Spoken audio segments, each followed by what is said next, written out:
At Starbound, we tell stories the human way, not with artificial voices or manufactured content.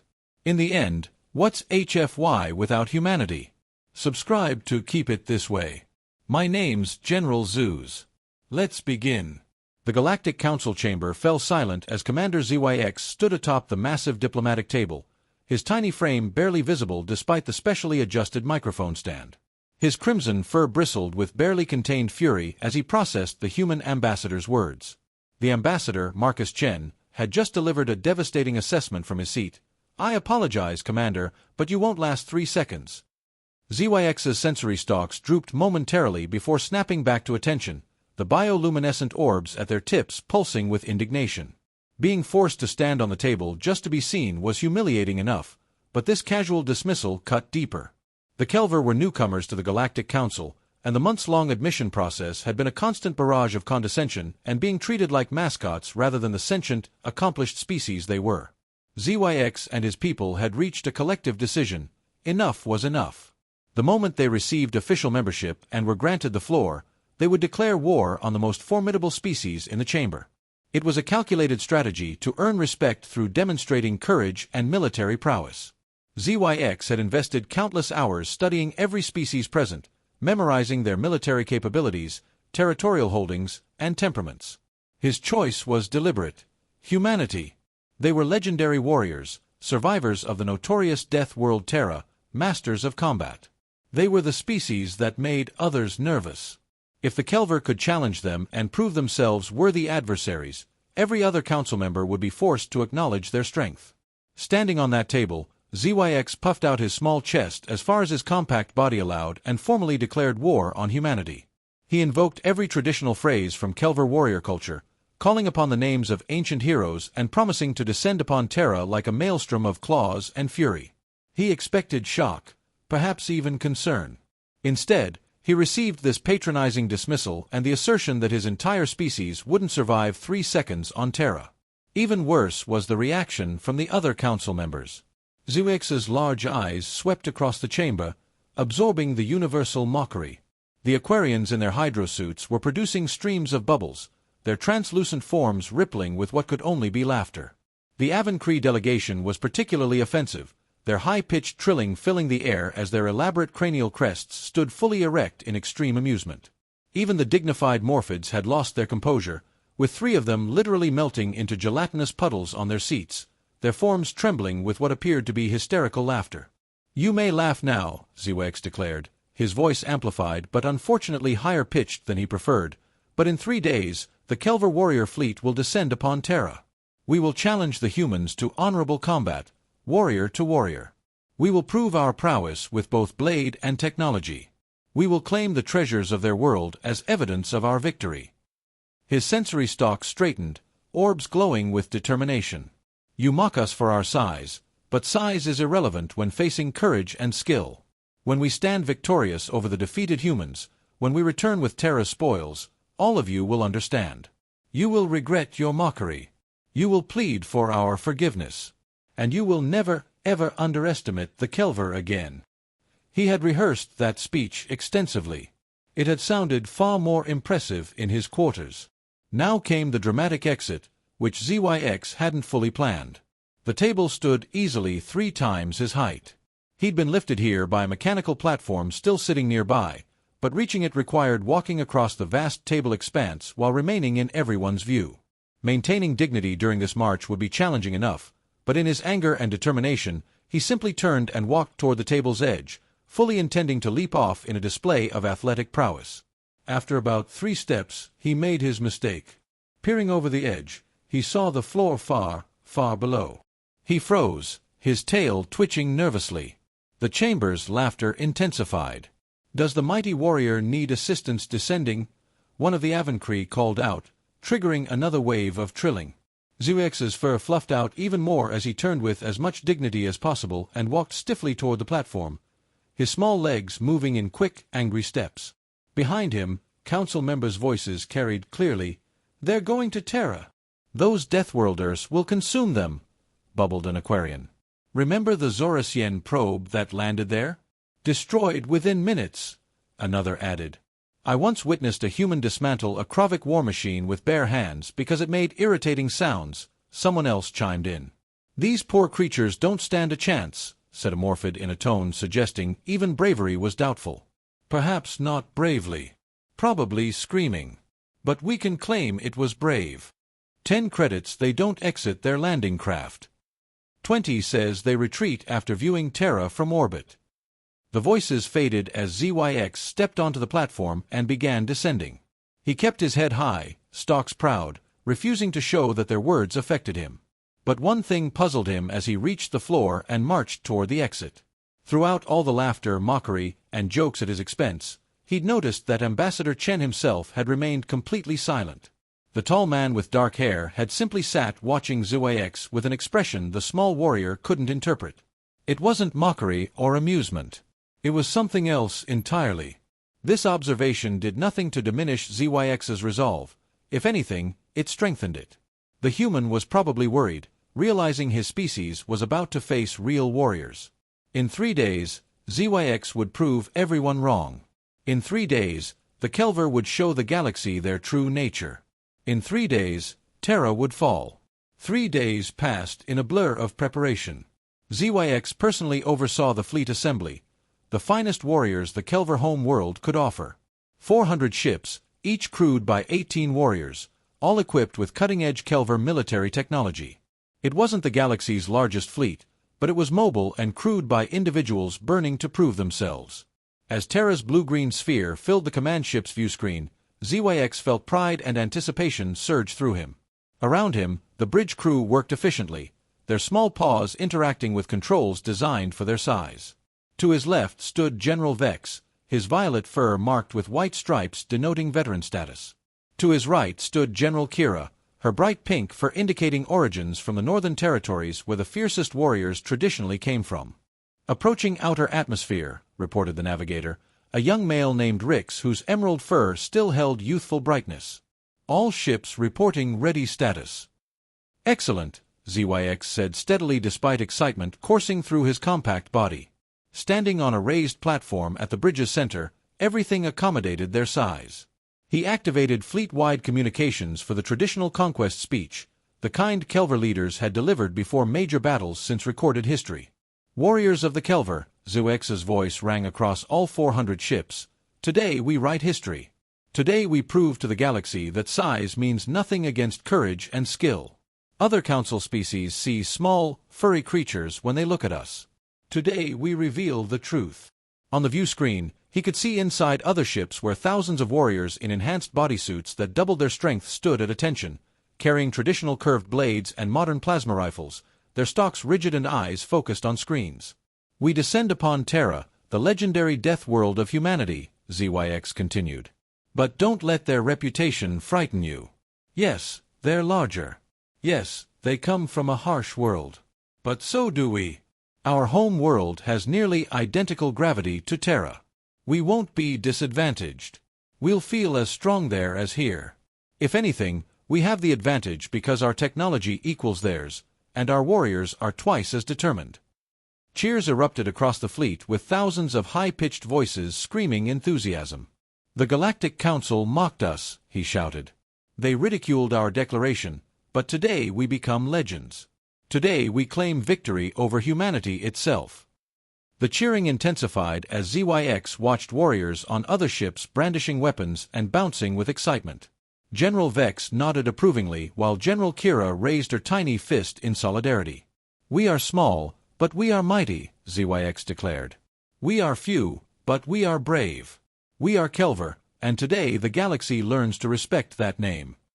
The fleet erupted in war cries as ZYX cut the transmission and turned to his generals, chest heaving with emotion. Before he could speak, voices came through comms from various ships. Those council bastards won't be laughing after this, came Captain Zex's voice from Ship 9. I'll enjoy proving those pompous Aquarians wrong, added Commander Trill from Ship 23. A female voice from Ship 54 cut through the chatter. Commander ZYX, I have a question. What will we do with the humans after we defeat them? ZYX straightened, recognizing Captain Nera, one of his most respected warriors. An excellent question, Captain. We'll leave them be, naturally. Moment of silence on the comms. "Leave them be, sir," Nara asked, confused. "Of course," Zuex replied as if obvious. "We're not monsters.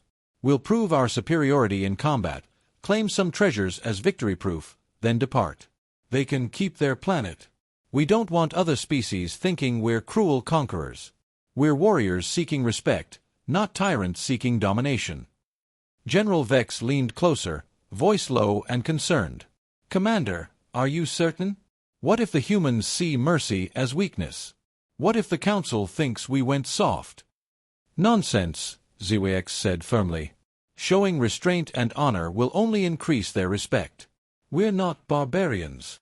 General Kira looked equally worried, pink fur rippling with anxiety. "But Commander, what if they refuse to tell the Council we conquered Terra? What if they claim we landed, got scared, and left?" "They won't be able to say that," Zuex assured her. "We'll have defeated them in combat. We'll have their treasures. The evidence will speak for itself." Both generals exchanged glances suggesting they weren't entirely convinced, but said nothing more. The fleet continued its descent, breaking through Terra's atmosphere. The ships were designed for smooth entry, and within minutes they had clear surface views. "Scanning for optimal landing site," reported Rix from navigation. "Looking for an area demonstrating our power while allowing proper challenge protocols." "What about there?" General Vex pointed at the main view screen where a large green space appeared in the middle of what seemed to be a human settlement. "That open area in their settlement appears to be some gathering space." "Running detailed scans," Rick said, working the controls. After a moment, his ears flattened against his head. "Commander, I'm detecting human life signs in that area. Multiple family groups. Human young are present." ZYX frowned, stalks dipping thoughtfully. "Human children? We certainly can't land there. We don't want to frighten younglings. That would be cruel and worse, make us look like bullies.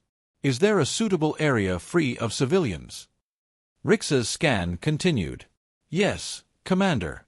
There's an area approximately half a kilometer away that appears completely clear. Still within the same green space, but isolated from population centers." "Perfect," ZYX decided.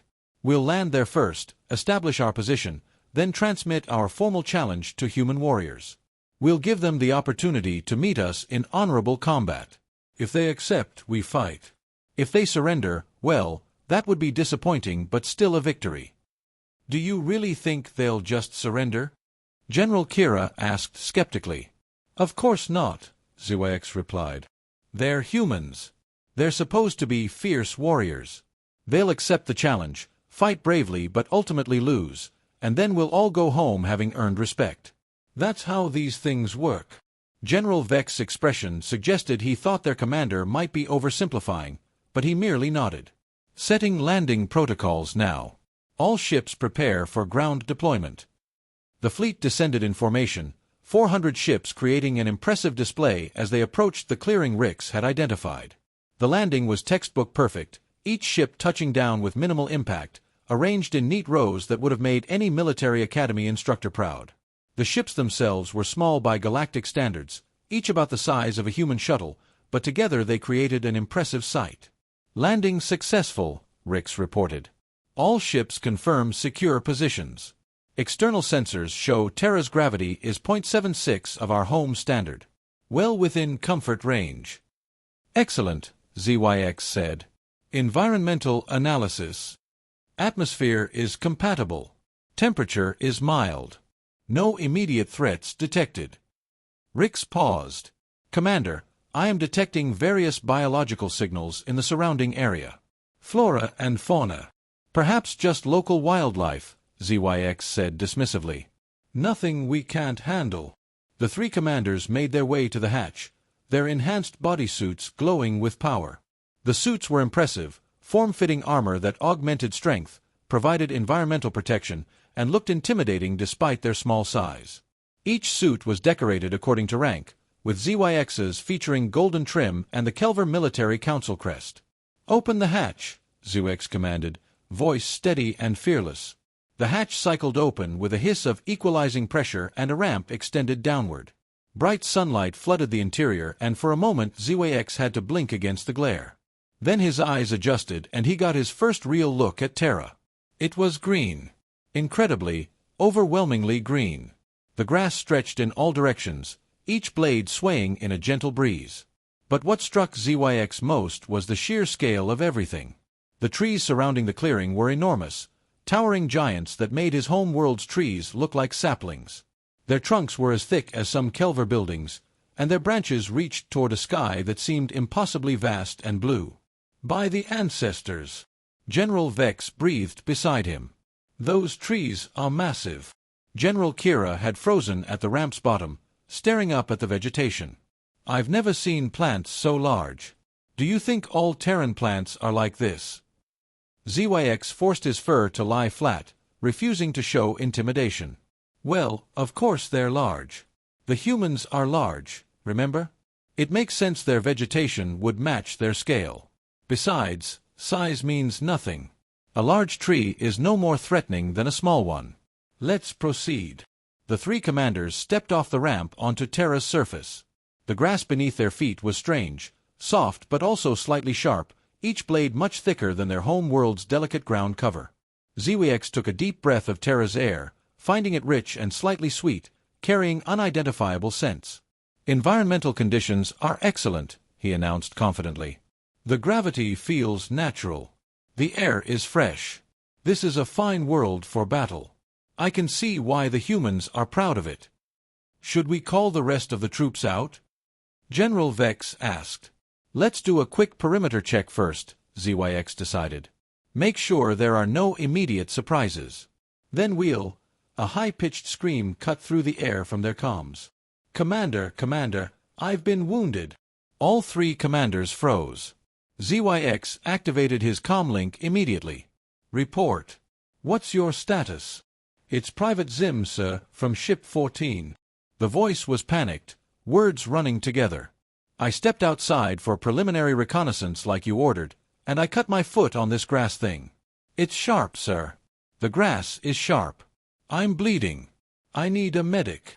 ZYX closed his eyes and counted to 3, trying to maintain composure. Behind him, he could hear General Kira making a sound that might have been a suppressed laugh. Private Zim, he said slowly and clearly, you cut your foot on grass. It's really sharp grass, sir. Send a medic to Ship 14, ZYX ordered, then switched to a private channel with his generals. What an idiot! Wounded by grass, and I'm supposed to lead these troops to victory. To be fair, General Vex said, he's probably just nervous. But yes, he is an idiot. The humans probably have idiots in their armies too, ZYX muttered dismissively. Come on, let's continue the survey. They moved forward carefully, small legs carrying them through grass that came up to their shoulders. It was slow going, and ZYX was starting to appreciate why humans were so tall. Navigating this vegetation would be much easier with longer limbs. Still, they pressed on, making it about 20 meters from the ship before hearing another scream. Sir, there's a creature, some kind of flying thing. I think it's a bird. ZYX spun around, trying to locate the commotion source. He could see several ships with hatches open now, warriors cautiously emerging to explore. One warrior, his yellow fur bright against the green grass, was pointing upward at something in the air. It's small, the warrior shouted. I'm going to investigate. Back home, all flying creatures are friendly. This is probably similar. Wait, ZYX started to say, but he was too far away and the warrior couldn't hear him. The warrior reached up toward the flying creature, which ZYX could now see was fuzzy and striped with yellow and black. It was indeed quite small, hovering near a tall flowering plant. The warrior's paw made contact with the creature. The creature's reaction was immediate and violent. It dove toward the warrior, and even from this distance ZYX could see the warrior jerk back, clutching his paw. Then the screaming really started. It stabbed me! The bird stabbed me! It's still stabbing me! Why is it so angry? The warrior was now running in circles, waving his paw while the tiny creature pursued him with single-minded determination. Other warriors nearby were scattering, clearly unsure whether to help or flee. The scene would have been comical if it weren't so concerning. That's not a bird, General Kira observed. Birds have feathers. That thing is, I don't know what that is. It's hostile, whatever it is, General Vex added. Should we open fire? On a creature that small? Zox shook his head. We'd look ridiculous. Send another medic and someone tell that warrior to stop trying to make friends with Terra's wildlife until we know more about it. It took several minutes to resolve the situation. The creature, which Rix later identified from the database as something called a bee, eventually flew away, apparently satisfied with the punishment it had delivered. The wounded warrior was treated and sent back to his ship to recover, though his pride was probably more injured than his paw. Note to all troops, ZYX announced over the fleet-wide channel. Do not touch any Terran creatures until we have confirmed they are safe. Apparently, even their smallest life forms can be aggressive. Commander, Rix's voice came through on his private channel, should I transmit the challenge to the humans now? ZYX looked around at the clearing. About 36 warriors had now emerged from various ships, all standing in small groups and staring at the alien environment with a mixture of wonder and apprehension. It was time to get this operation back on track. Yes, transmit the challenge. Use the standard diplomatic frequency. Tell them that the Kelver warrior fleet has arrived to challenge them to honorable combat. Tell them we await their response in this location. I'm transmitting now, sir. There was a pause. Message sent and confirmed received by Terra's communication network. Excellent. Now we wait for the human warriors to arrive. ZX walked back toward his ship, gesturing for more troops to disembark. Everyone out. Form up. Make it look impressive. The humans will be here soon, and they need to see that we're serious. Warriors began pouring out of the ships, creating a growing sea of colorful warriors in combat suits. They arranged themselves in loose formations, weapons at the ready, stalks quivering with anticipation. ZYX positioned himself at the front, flanked by his generals, trying to project confidence. Minutes passed, then more minutes. ZYX began wondering if the humans had received the message properly. Maybe their communication systems were different than expected. Maybe they needed more time to translate. Maybe, contact. Something's moving in the bushes. The shout came from the left flank of the formation. ZYX spun around, his paw going to his weapon. Where? Show me. There, sir. In those bushes at the clearing's edge. I saw something move. Something big. All eyes turned toward the indicated location. The bushes in question were dense and tall, providing excellent cover for whatever was behind them. ZYX could see movement. Something was definitely there. His heart raced. This was it. The humans were trying to ambush them, using terrain to their advantage. It was a clever tactic, one he could respect. Warriors at the ready, ZYX commanded. Prepare for contact. If they want to play games, we'll show them what Kelver warriors can do.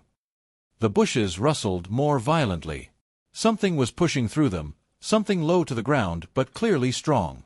ZYX raised his plasma rifle, sighting down the barrel.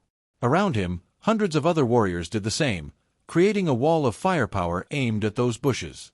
The creature emerged. It was probably the same size as a Kelver, covered in fur, orange fur with white patches and distinctive stripes of darker orange. It had 4 legs, a long tail, pointed ears, and green eyes that fixed on the assembled warriors. It opened its mouth and made a sound, meow. For a moment, absolute silence reigned. The creature, whatever it was, took a few steps forward, its tail raised high, still making small chirping sounds. It didn't look particularly aggressive. In fact, it looked curious, its head tilting to one side as it examined the crowd of small armed warriors. Is that a human weapon?" whispered General Kira. "It's moving on 4 legs," General Vex pointed out. "It must be their battle creature," ZYX decided. "They've sent this beast to test us before they arrive themselves. Stay alert. Don't let your guard down." The creature padded closer, now within 5 meters of the front line. Several warriors backed up nervously. The creature sat down and began cleaning its face with one paw, completely unconcerned with the weapons pointed in its direction. Should we fire, sir?" asked one of the nearby warriors. "Hold your fire," ZYX commanded. Let's see what it does. What it did was stand up, stretch extensively, and then walk directly toward the warriors. Specifically, it walked toward a warrior on the left flank, a young female named Lyra whose green fur was fluffed out in fear. "It's coming for me," Lyra squeaked. "What do I do?" "Defend yourself," ZYX shouted. Lyra, more out of panic than tactical thinking, swung her rifle around and fired a shot. The plasma bolt struck the creature on its side. Against their own species, that weapon could punch through armor and fur. Instead, the creature's fur merely showed a small scorch mark. The creature's reaction was immediate. It hissed, its ears flattening against its head, and swiped at Lyra with one paw. Lyra screamed. The creature's claws left 3 parallel scratches across her bodysuit. The suit's energy shield sparked but held, though Lyra was knocked backward by the blow's force. The creature, apparently scared and slightly wounded, turned and bounded away, disappearing back into the bushes as quickly as it had appeared. "Medic!" ZYX shouted. "Someone get a medic to Lyra." "I'm okay, sir," Lyra called out, though her voice was shaky. The suit took most of it, but that thing was strong. What kind of battle creature takes a direct hit from a plasma rifle and barely notices? "Commander," General Vex said, his voice low and serious, "I don't think that was a human weapon. I think that might have been a local predator." "A predator?" ZYX's stalks drooped. "You mean the humans didn't send it?" "The humans haven't responded to our challenge at all yet," General Kira pointed out. "I think that was just an animal. A wild animal." ZYX considered this information carefully. On one hand, it was concerning that a random Terran predator was that strong and aggressive. On the other hand, if the troops knew they'd just been attacked by random wildlife rather than human weapons, morale might suffer. "Keep that assessment between us," ZYX told his generals quietly. "As far as the troops know, that was a test from the humans. We passed. They saw we could defend ourselves, and now they'll take us seriously." Both generals nodded, though neither looked entirely convinced. The warriors were already talking among themselves, some expressing pride at having driven off the human battle beast, others looking nervously at the bushes as if expecting more creatures to emerge. ZYX was about to address the troops when movement at the clearing's far end caught his eye. This time, it wasn't an animal. A figure emerged from behind a large tree, and even from this distance, ZYX could tell it was human. The being was tall, impossibly tall from a Kelver perspective, with dark hair and wearing what appeared to be formal attire rather than combat gear. Behind him, several other humans emerged, all wearing identical black suits. "There," ZYX breathed. "The humans have arrived." Finally, the human raised his hand in what might have been a greeting or might have been a signal. ZYX decided to interpret it as a gesture of parley. He activated his suit's external speakers. "Warriors of the Kelver," he announced, weapons ready. "The humans are here. Prepare for honorable combat." 400 plasma rifles raised simultaneously, all pointed at the approaching humans. The humans kept walking, apparently unconcerned with the display of firepower. As they got closer, ZYX recognized the one in front. It was the ambassador from the Galactic Council, the one who had said they wouldn't last 3 seconds. The humans stopped about 10 meters away from the Kelver formation. Ambassador Chen looked around at the assembled warriors, his expression unreadable. Then he sighed, running a hand through his hair. "Thanks for avoiding the children," the human said, his voice easily carrying across the clearing.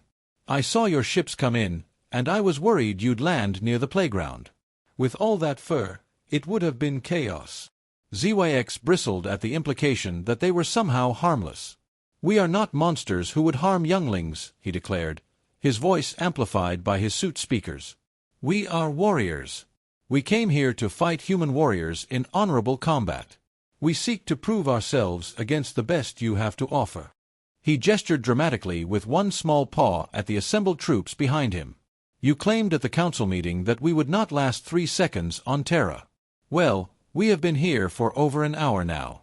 We have survived your harsh environment and even your predators. We are still standing, still ready to fight. Your words have been proven false." The humans exchanged glances. ZYX interpreted their expressions as concern. Clearly, They were realizing they had underestimated the Kelver. Ambassador Chen looked at one of his companions, then back at ZYX, and his mouth tensed in what might have been suppressed emotion. "I see," the ambassador said slowly. "You've survived for an hour. That's very impressive." "It is," ZYX agreed. "And now we call upon you to fulfill the terms of our challenge. We face each other in battle, warrior to warrior. Ready your weapons, humans, because we are about to engage in honorable warfare." He raised his own rifle dramatically. "The Kelver are ready. We follow the warrior path. We embrace glorious combat." Behind him, 400 warriors shouted their agreement, creating a cacophony of high-pitched war cries that echoed across the clearing. It was an impressive display, ZYX thought. The humans had to be at least somewhat intimidated. Ambassador Chen stood there for a long moment, just staring at them. Then he closed his eyes briefly, his shoulders slumping slightly. When he opened them again, he looked directly at ZYX. "You know what?"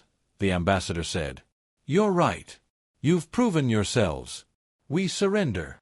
The war cries stopped abruptly, replaced by confused silence. ZYX's stalks drooped in bewilderment. Around him, he could hear warriors whispering to each other, equally confused. "You what?" ZYX managed to say. "We surrender," Ambassador Chen repeated. "You win. You can tell the Galactic Council that you conquered Terra. Congratulations." ZYX looked at his generals. General Vex looked baffled. General Kira looked suspicious. Behind them, the army was dissolving into confusion, warriors looking at each other and trying to figure out what had just happened. "That's it?" ZYX asked, his voice rising in pitch. "You're just going to surrender? Just like that? No fight?" "You already proved yourselves," the ambassador said. "You made it here. Survived Terra's environment. That's more than most species manage on their first visit. We're impressed. You win." ZYX's mind raced. This wasn't how it was supposed to go. The whole point was to engage in combat, to demonstrate Kelver martial prowess, to earn respect through battle. A surrender without fighting proved nothing.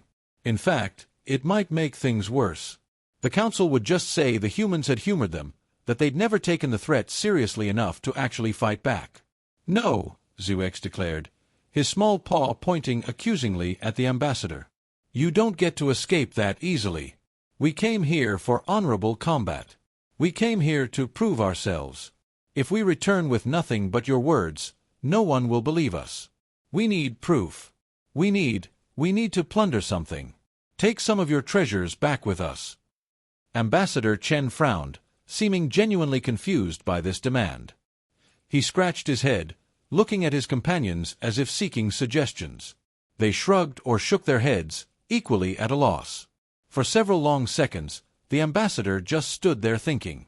Then his eyes widened and his face lit up with what looked like sudden inspiration. "I know," he said, snapping his fingers. "I know exactly where to take you.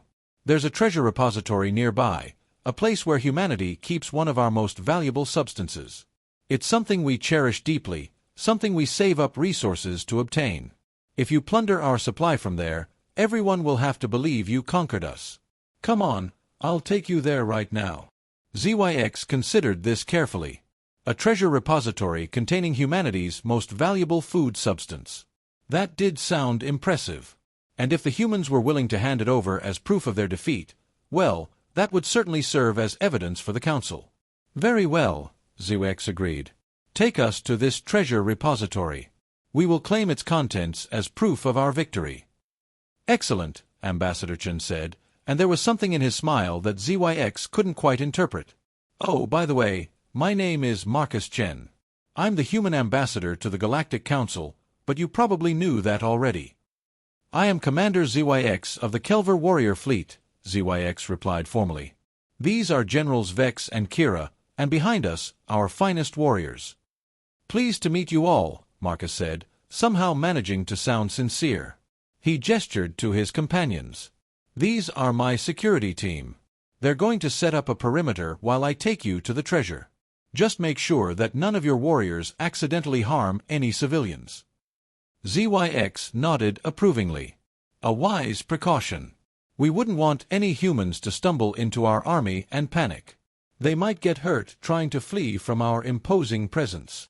Marcus's expression did something complicated, but he just nodded. Exactly. That's exactly what I'm worried about. All right, follow me.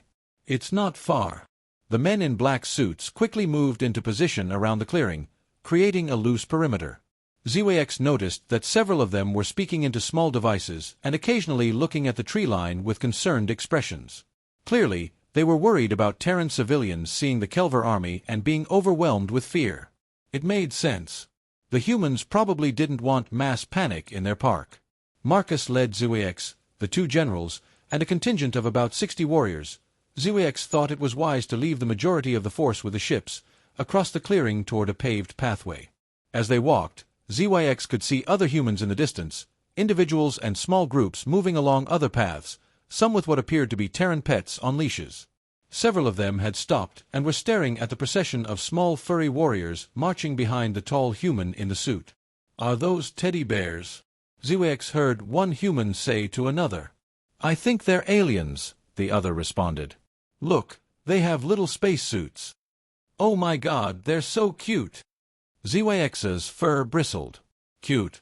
They thought warriors were cute. He forced himself to focus on the mission. Soon they would have the humans' treasure, and then no one would dare call them cute again. Marcus led them down the path and around a corner where a small white vehicle was parked near the path's edge. It was roughly rectangular with bright colors painted on its side and a window at one end. As they approached, ZYX could see that the vehicle's side bore images of frozen treats and cheerful text. "Here we are," Marcus announced, gesturing at the vehicle. "Humanity's treasure repository." ZYX looked at it skeptically. This is where you keep your most valuable food substance?" "Absolutely," Marcus said with a straight face.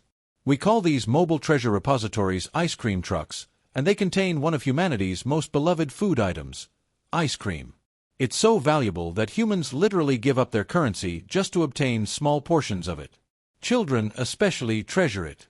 They'll beg their parents for it, trade favors for it, do extra chores just to earn enough money to buy it.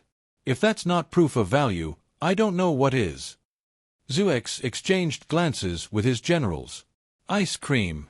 He'd never heard of it, but the way Marcus described it, it did sound like something precious. And if human younglings craved it that intensely, it must be exceptional. "Very well," ZYX said. "Show us this ice cream." Marcus walked up to the vehicle's window and spoke to the human inside, a woman with her hair pulled back in a colorful scarf. ZYX couldn't hear the entire conversation, but he saw Marcus hand over what looked like paper currency and gesture back at the small army of Kelver warriors waiting expectantly on the path. The woman's eyes went wide, and she leaned out of the window to get a better look. Her hand went to her mouth, and she made a high-pitched sound that ZYX's translator interpreted as a squeal of delight. Then she started moving around inside the truck with great energy. "What's happening?" General Vex asked quietly. "I think she's preparing the treasure for us," ZYX replied. "Look at how quickly she's moving. She must be honored to provide it to warriors." Marcus returned to the group carrying several large containers. "All right, everyone, gather around. The treasure is served in individual portions, and it comes in different flavors, different tastes. I've got chocolate, vanilla, strawberry, mint chocolate chip, and cookie dough. I recommend trying a little of each to see what you prefer." The woman from the truck appeared with more containers, her face split in an enormous smile. "Oh my goodness, they're adorable. Look at their little suits and the glowing orbs on their stalks. Oh, I want to take them all home." ZYX ignored the adorable comment and watched as Marcus began distributing small portions of the ice cream to each warrior. The substance was cold, surprisingly cold, and came in various colors. ZYX accepted a portion of the chocolate variety, which was dark brown and emitted a pleasant aroma. "Go ahead," Marcus encouraged. "Try it." ZYX took a small taste with the tiny spoon Marcus had provided. His eyes widened immediately. The substance was cold, yes, but also sweet and rich and creamy and unlike anything he'd ever tasted on his home world. The flavor seemed to bloom in his mouth, coating his tongue with deliciousness. He took another bite, then another, suddenly unable to stop himself. Around him, similar reactions were rippling through the warrior contingent. Warriors were making sounds of amazement, their stalks quivering with pleasure. General Kira had actually sat down on the pavement, cradling her container of strawberry ice cream like it was precious cargo. "By the ancestors," General Vex breathed, his face covered in vanilla ice cream. "This is incredible. This is the best thing I've ever tasted." "The humans weren't lying," ZYX said, scraping the last bit of chocolate from his container. "This truly is a treasure. No wonder they value it so highly. I would trade considerable resources for more of this." "Would you like more?" Marcus asked, and there was something in his expression, a warmth perhaps, or maybe amusement, that made him look genuinely kind. "I think I bought enough for everyone to have seconds."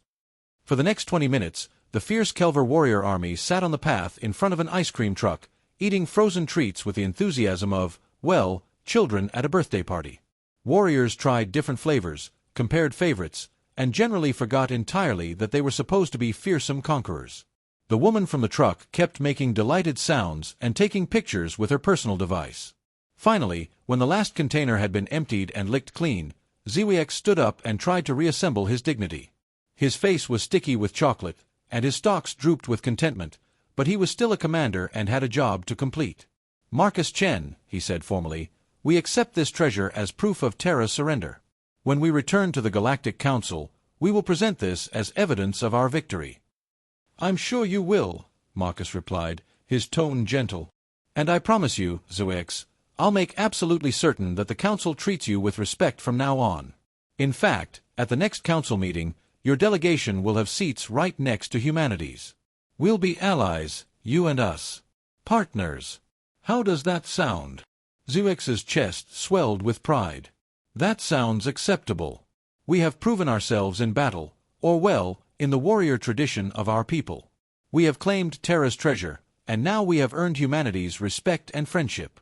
This is a great day for the Kelver." "It absolutely is," Marcus agreed. "You've handled Terra very well. Most species are like, Death World this and Death World that. It's really annoying. We are true warriors. We don't fear Terra," ZYX declared. He turned to his warriors. "Back to the ships. We return home victorious. The galaxy will hear of what we accomplished here today." The warriors cheered, though perhaps with less aggressive enthusiasm than before, mostly because they were all extremely full of ice cream and slightly sleepy from the sugar rush followed by the crash. They formed up and began marching back toward the clearing where the ships waited. As they walked, Marcus kept pace beside ZYX. "You know," the ambassador said conversationally, "if you ever want to visit Terra again, just as friends this time, you'd be welcome. We could show you around properly. Museums, restaurants, beaches, all sorts of things. I think you'd enjoy it." "Perhaps we will," ZYX said, feeling generous in victory.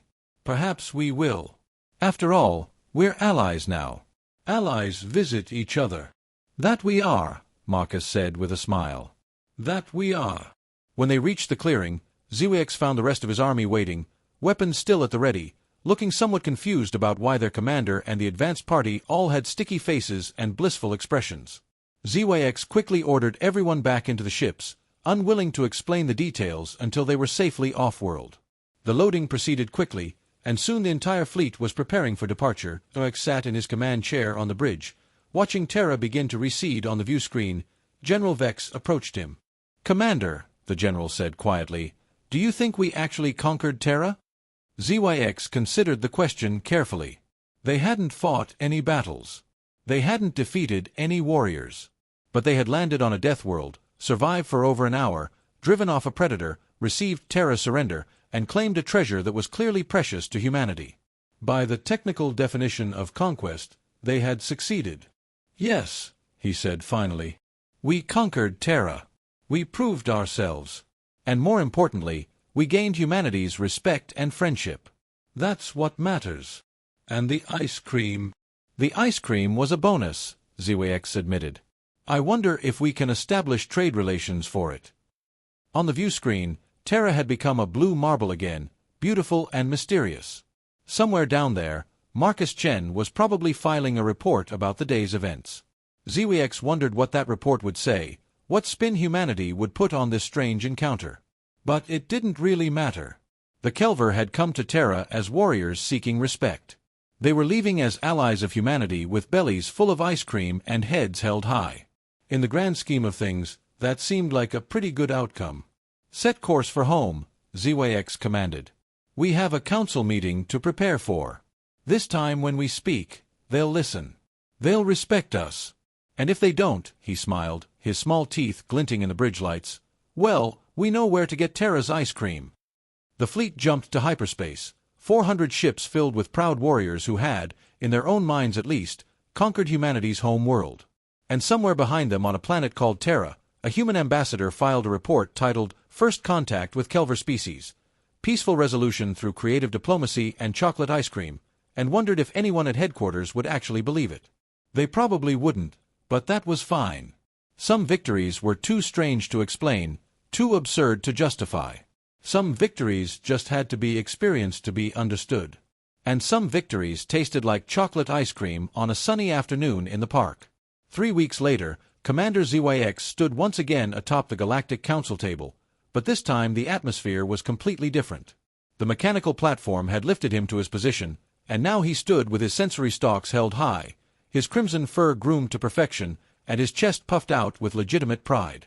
"Honored members of the Galactic Council," ZYX began, his voice steady and confident, "I stand before you today not as a supplicant seeking approval, but as a proven warrior who has accomplished what many of you believed impossible." The chamber was silent now. No bubbling laughter from the Aquarians. No trilling from the Avancree. Even the Morphids maintained their bipedal forms, watching with what appeared to be genuine interest. 3 weeks ago, you laughed when I declared war on humanity. You mocked our size, our determination, our courage. You placed bets on how quickly we would fail. ZWX paused for effect, letting his gaze sweep across the assembled species. "I am pleased to report that we did not fail. The Kelver warrior fleet descended upon Terra, humanity's legendary death world. We landed on their soil. We faced their environment. We encountered their predators. And we emerged victorious." A murmur ran through the chamber. Several council members leaned forward in their seats, clearly skeptical but also curious. "The humans themselves acknowledged our prowess," ZYX continued.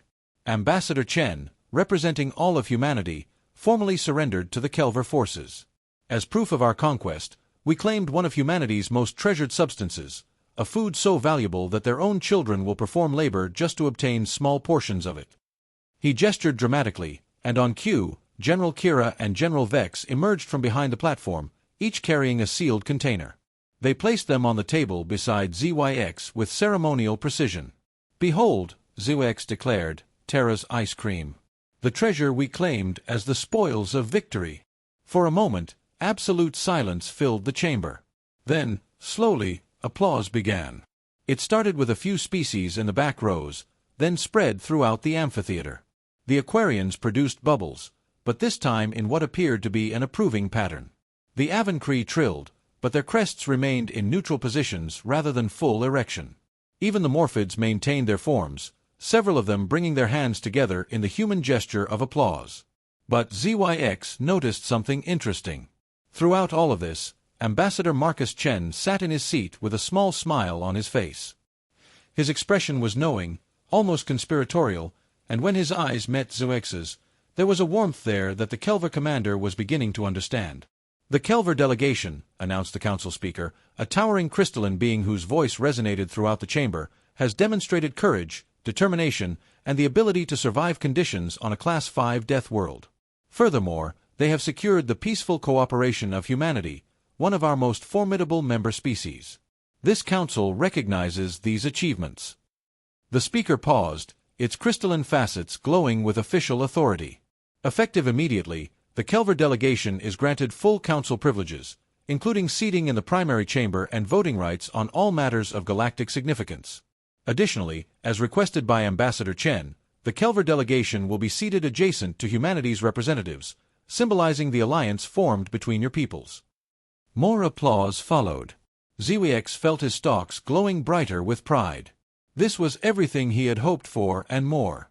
The respect, the recognition, the acknowledgement of Kelver prowess. It was all happening exactly as he had planned. Well, almost exactly as he had planned. As the applause died down and the council moved on to other business, ZWX noticed Ambassador Chen making a subtle gesture, a small tilt of his head toward one of the chamber's side exits. Curious, ZWX waited until there was a break in proceedings, then made his way down from the table, using the platform this time, and headed toward the indicated exit. He found Marcus waiting in a quiet corridor outside the main chamber, leaning against the wall with that same knowing smile. "Congratulations, Commander," Marcus said warmly. "That was quite a speech in there. Very impressive." "Thank you, Ambassador," ZYX replied, feeling genuinely pleased. "And thank you for keeping your word about the seating arrangements.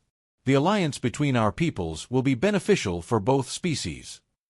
"I'm sure it will be," Marcus agreed. He was quiet for a moment, then added, "You know, ZYX, I wanted to explain something.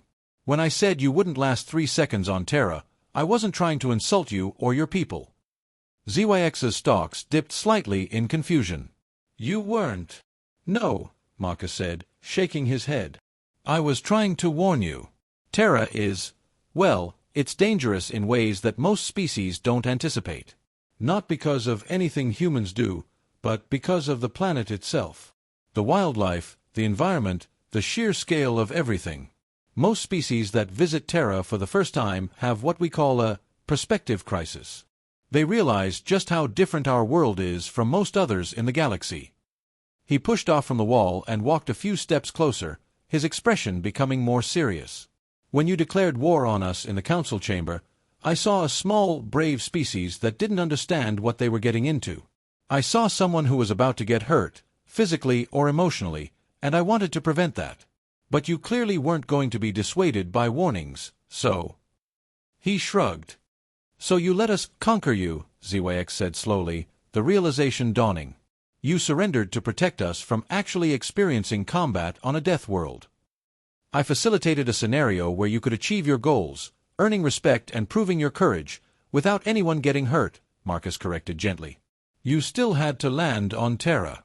You still had to face our environment. You still had to survive longer than many species do on their first visit. Those accomplishments are real, ZYX. The courage it took to come to our planet, that was real. The determination to stand before the Council and declare your intentions, that was real. I just made sure the outcome was one that everyone could live with." ZYX was quiet for a long moment, processing this information. Part of him wanted to feel manipulated, to be angry that the Great Conquest had been, in essence, a carefully managed diplomatic incident. But another part of him, the part that had watched Marcus's face when he'd explained ice cream to the warriors, the part that had seen genuine kindness in the ambassador's eyes, understood something deeper. "The ice cream," ZYX said quietly. "Humanity's most treasured food substance." Marcus's smile became slightly sheepish. "I mean, we do really like ice cream. Kids do beg for it." That part was true. But comparing it to, say, our agricultural outputs or our technological innovations or our cultural artifacts, well, let's just say I may have been slightly selective with the truth. "You made us feel like warriors," ZYX said, and there was no accusation in his voice, only understanding. "You could have humiliated us. You could have refused to engage with us at all, or worse, you could have demonstrated your superior military capabilities and made us look like fools. Instead, you gave us a victory that cost you nothing but made us feel like we had accomplished something meaningful." "You did accomplish something meaningful," Marcus said firmly. "You created an alliance between our species. You gave your people a story of courage and success that will inspire future generations. You proved to the Council that the Kelver are brave, determined, and worthy of respect. None of that is false, ZYX. I just helped frame it in a way that achieved everyone's goals without anyone dying." ZYX looked up at the tall human, his stalks glowing softly. "Why are you telling me this now? You could have let me go on believing we had truly conquered Terra." "Because allies should be honest with each other," Marcus said simply. "And because I think you're smart enough to have figured it out eventually anyway. Better to hear it from me now than to feel betrayed when you realized it later." "Will you tell the Council?" "That's up to you," Marcus replied. "Personally, I think the official story serves everyone well. The Kelver get respect, humanity gets a new ally, and the Council sees an example of peaceful conflict resolution. But if you want to tell them the full truth, I won't stop you. ZYX considered this carefully. He thought about his warriors, currently celebrating their victory on the Kelver home world. He thought about the younger generations who would hear stories of the day their people conquered Terra. He thought about the respect they would receive from other species going forward.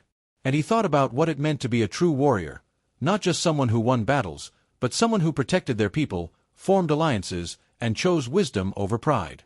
The official story is fine, ZYX said finally. As you said, it serves everyone well. But I want you to know something, Marcus Chen. I understand now what you did for us, and why. That kindness, that willingness to help a small species save face while protecting them from harm, that's a kind of strength I hadn't encountered before. One I respect deeply. Marcus's smile widened. I'm glad to hear that, ZYX. Because I meant what I said about the alliance. I think our peoples can learn a lot from each other. You have courage and determination that many humans would admire. And we. He gestured vaguely. We have ice cream trucks. ZYX found himself making a sound that his translator would have rendered as laughter. You have more than that, and we both know it. But the ice cream trucks are definitely a valuable resource. In fact, I wanted to discuss possible trade arrangements. Already done, Marcus said, pulling out a datapad. I took the liberty of drafting a preliminary trade agreement. Nothing major, just a few ice cream trucks stationed on Kelver Prime, along with trained operators and regular supply shipments. Consider it a gift celebrating our new alliance. ZYX's stalks glowed brighter. You would do that? Of course, Marcus said. What are allies for? Besides, I have a feeling that once your people have regular access to ice cream, the cultural exchange between our species is going to be significant. Ice cream has a way of bringing people together. As they walked back toward the council chamber together, the tall human and the small warrior, ZYX felt something he hadn't expected, genuine friendship.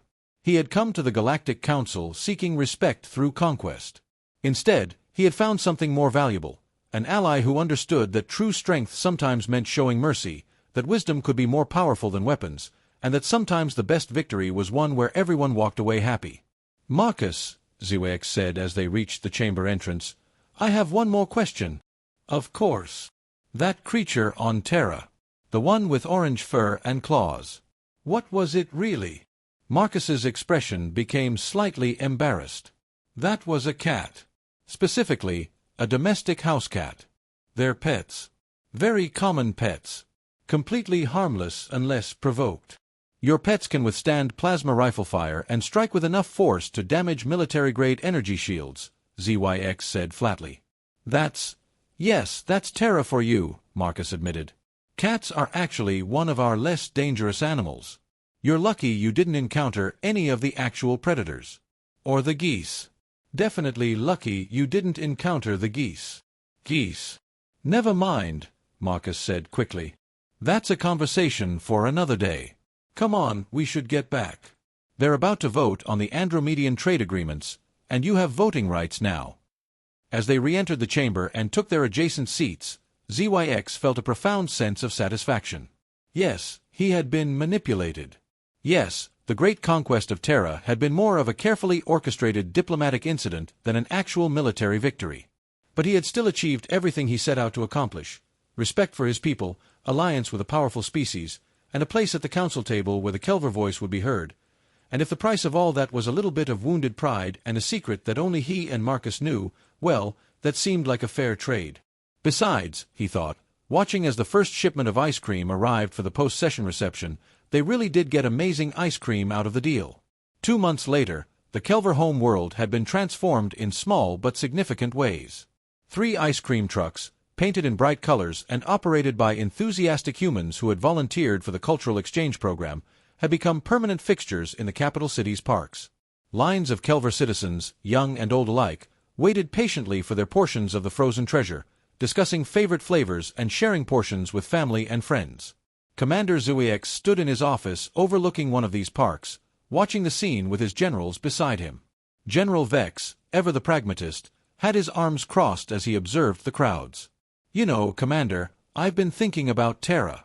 About what really happened there." "Oh," ZYX said carefully. "That cat," Vex continued. "I did some research. Looked into Terran fauna. Cats are common household pets. They're not battle creatures at all. They're animals that humans keep for companionship and, apparently, for watching videos of on their information networks." General Kira nodded slowly. "And the bee? That aggressive flying creature?" "I found out they're pollinators. They only attack when defending themselves or their hives. That warrior basically assaulted a working insect." "The grass was actually just grass," Vex added. "Not even a particularly aggressive species of grass. Just normal Terra grass that happens to be thicker than ours because everything on Terra is scaled up." ZYX remained silent, watching the ice cream trucks. "And the ice cream," Kira said softly, "while genuinely beloved by humans, probably isn't their most treasured substance. I'm guessing that honor would go to something like water, or breathable atmosphere, or perhaps their cultural heritage." "Or pizza," Vex suggested. "I've been reading about pizza. Apparently, humans feel even more strongly about pizza than ice cream." The three of them stood in silence for a moment. Finally, ZYX spoke. "And yet, here we are. The Kelver have a voice in the Galactic Council. We're respected by other species. We have an alliance with one of the most powerful civilizations in the galaxy. Our people are happy, our economy is growing thanks to cultural exchange programs, and our children are eating ice cream in the park without fear of being condescended to by other species." He turned to face his generals. "So I ask you, does it matter how we got here?" Vex and Kira exchanged glances. Then, slowly, both of them shook their heads. "No, Commander," Vex said. "It doesn't matter." "Good," ZYX replied. "Because Ambassador Chen taught me something important. He taught me that wisdom sometimes means accepting help when it's offered, even if it's not in the form you expected. He taught me that strength isn't always about proving you're the strongest. Sometimes it's about being smart enough to achieve your goals without unnecessary conflict." "You knew," Kira said. "Even back on Terra, you knew we hadn't really conquered them. Didn't you?" "I suspected," ZYX admitted. "But I also knew that what we were being offered, respect, alliance, friendship, was more valuable than what we had originally sought. We wanted to prove ourselves through combat. Instead, we proved ourselves through courage, adaptability, and the wisdom to accept an extended hand rather than a clenched fist."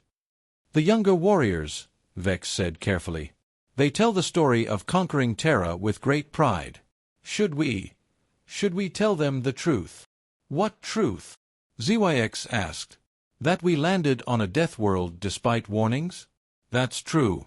That we survived Terra's environment? Also true. That we faced Terra's wildlife? Completely true. That humans acknowledged our courage and offered us alliance? Absolutely true. That we claimed a treasure that humans value and returned home victorious? True in every way that matters." He walked to his desk and pulled out a datapad, showing his generals a series of reports. "Since our conquest of Terra, applications to join the Kelver military have increased by 40%. Our younglings are more confident, more ambitious. 3 other species have approached us about trade agreements. The Aquarians, the same ones who bubbled with laughter at us, have requested joint military exercises. The story of our courage has inspired our people to be braver, to reach higher, to believe in themselves." "And Ambassador Chen?" Kira asked. "What does he get out of all this?" "A reliable ally," ZYX said simply. "A species that understands the value of diplomacy over warfare. A people who will remember that when we were small and proud and potentially about to make a terrible mistake, humanity showed us kindness and creativity instead of crushing us under their boot. That kind of goodwill is worth more than any military victory." A chime sounded from ZYX's communication console. He activated it, and Ambassador Chen's face appeared on the screen, smiling warmly. "Commander ZYX, I hope I'm not interrupting." "Not at all, Ambassador. It's good to see you. I wanted to let you know that we're sending 2 more ice cream trucks to Kelver Prime, along with something special, a delegation of human chefs who want to collaborate with Kelver culinary experts. Apparently, there's significant interest in creating fusion desserts. Something about combining ice cream with your native honeyed fruits. ZYX's stalks glowed with interest. That sounds fascinating. Our culinary council would be delighted to host them. Excellent. Oh, and one more thing. There's a junior council session scheduled for next month. Several species are bringing their younglings to observe the democratic process. I was wondering if you might want to bring some young Kelver? It would be good for them to see how the council operates. I think that's an excellent idea, ZYX agreed. I'll select a group of promising students from our military academy. They should see what we've built here, understand the importance of both courage and diplomacy.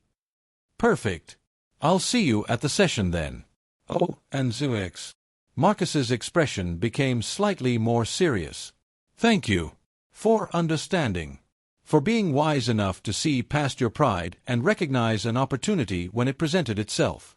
Not every species would have done that. Thank you, Marcus, ZYX replied softly. For seeing us as people worth protecting rather than problems to be eliminated. For giving us a path to respect that didn't require anyone's blood to be spilled. That kind of compassion, it's rare in the galaxy. We won't forget it. After the communication ended, ZYX turned back to his generals. So, shall we go get some ice cream? I hear they're testing a new flavor today, something called mint chocolate chip. Apparently, it's quite popular on Terra. As the three commanders left the office and headed toward the park, Vex said quietly, "You know, Commander, I used to think that the greatest warriors were the ones who won the most battles. And now I think the greatest warriors are the ones who protect their people while building friendships instead of making enemies, who achieve their goals without unnecessary bloodshed, who are wise enough to accept help when it's offered." Which is exactly what the humans did for us, Kira added. They could have destroyed us. Instead, they elevated us. That's actually remarkable. It is, ZYX agreed. And it's something we should remember. Someday, another species might come to us as we came to humanity, small, proud, desperate to prove themselves. When that day comes, I hope we have the wisdom and compassion to do for them what Marcus did for us. They reached the ice cream truck, where a cheerful human operator greeted them enthusiastically. Commanders! Perfect timing! We just finished making the first batch of the new fusion flavor, Kelver Honey Swirl with Terran Vanilla. Want to be the first to try it? As ZYX accepted his portion and tasted the remarkable combination of two worlds' flavors blending perfectly together, he thought about the strange path that had led them here. They had come to Terra seeking respect through conquest and found something far more valuable. Genuine friendship, cultural exchange, and a place in the galactic community that was earned not through domination but through the courage to be vulnerable and the wisdom to accept kindness. The younger warriors around them were laughing, comparing flavors, taking photographs with their human friends from the cultural exchange program. Kelver and human children played together in the park, the size difference that might have seemed like an insurmountable barrier becoming just another interesting aspect of their friendship. You know what the best part is? Vex said, chocolate ice cream once again covering his face. What's that? Nobody's laughing at us anymore. At least, not in the mean way. Now when species laugh around us, it's because we're sharing a joke, not because we're the joke. That, ZYX said, raising his ice cream in a toast, is victory. The kind that actually matters. The kind that lasts. As the binary suns of the Kelver home world set on the horizon, painting the sky in shades of purple and gold, three commanders stood in a park eating ice cream with their people, secure in the knowledge that they had accomplished something truly remarkable. Not the conquest of a world, but the beginning of a friendship that would shape the future of both their species for generations to come. And somewhere on a distant planet called Terra, Ambassador Marcus Chen filed another report, this one titled Long-Term Benefits of the Kelver Alliance, a study in compassionate diplomacy. In it, he noted that sometimes the best way to win a war was to make sure it never had to be fought at all, and that the most powerful weapon in the universe wasn't a plasma rifle or a warship, it was the willingness to see the person behind the threat, and to offer them a path to what they truly needed, respect, dignity, and a really good chocolate ice cream cone. The report concluded with a recommendation that other council members consider the Kelver model when dealing with aggressive but fundamentally good-intentioned species. Meet threats with understanding, respond to declarations of war with offers of friendship, and when in doubt, ice cream trucks are surprisingly effective diplomatic tools. At the bottom of the report, in a section marked for internal notes only, Marcus added, "Note: Commander ZYX is aware of the full situation and has chosen to maintain the official narrative for the benefit of his people. This demonstrates wisdom and maturity that should be recognized. Recommend continued close cooperation and possible joint operations in the future. Also, their honeyed fruits really do make excellent ice cream flavors. The fusion dessert program is genuinely exciting. Jenkins from the culinary team is already talking about opening a Kelverterran fusion restaurant on the station. This might be the beginning of something really special." And it was. But that's a story for another time.